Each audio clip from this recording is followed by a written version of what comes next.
Tahukah Anda, otak merupakan bagian tubuh yang paling penting bagi manusia? Sekarang angkat tangan Anda dan letakkan pada dahi. Tepat di situ, ada bagian otak yang paling istimewa. Bagian itu disebut prefrontal cortex atau disingkat PFC. Menurut peneliti otak Jordan Grafman, PFC ini hanya ada pada otak manusia, sehingga membedakan kita dengan binatang. Bagian ini diciptakan dan dirancang khusus oleh Tuhan supaya manusia mampu memilih dan memiliki etika. PFC berfungsi seperti pemimpin. Ia bertanggung jawab untuk berkonsentrasi, memahami benar dan salah, mengendalikan diri, menunda kepuasan, berpikir kritis, dan merencanakan masa depan. PFC adalah pusat pertimbangan dan pengambilan keputusan. PFC inilah yang membentuk kepribadian dan perilaku sosial. Sayangnya, PFC adalah bagian otak yang paling mudah mengalami kerusakan. Jika PFC rusak, maka kepribadian orang bisa berubah. Rusaknya PFC bisa disebabkan oleh benturan fisik, bisa juga oleh zat kimia, seperti narkotika, psikotropika, dan zat adiktif atau nafsa.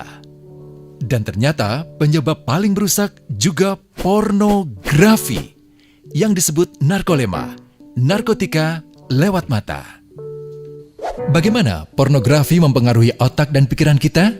Adi, remaja 12 tahun, melihat gambar di TV yang menjurus ke porno. Awalnya, ia merasa kaget dan jijik. Ini karena sistem limbik di otak Adi menjadi aktif. Sistem limbik mengatur emosi juga keinginan makan, minum, dan berhubungan seksual. Sistem limbik ini kemudian mengaktifkan zat kimia otak bernama dopamin. Dopamin memberi rasa senang, penasaran, sekaligus kecanduan.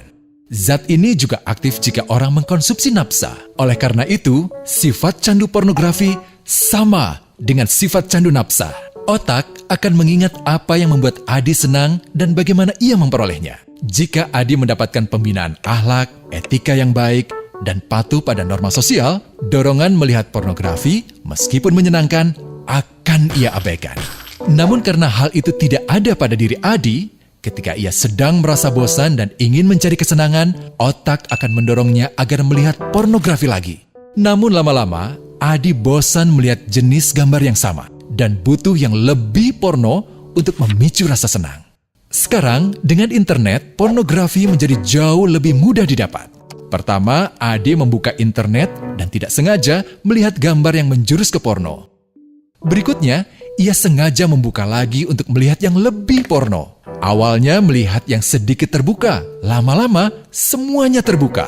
Awalnya melihat 1 menit, lama-lama 1 jam. Adi mengalami kecanduan pornografi. Bagaimana kerusakan PFC akibat kecanduan pornografi? Secara alamiah, dopamin dialirkan dari sistem limbik ke PFC. Orang yang kecanduan pornografi akan mengalirkan dopamin secara berlebihan sehingga membanjiri PFC.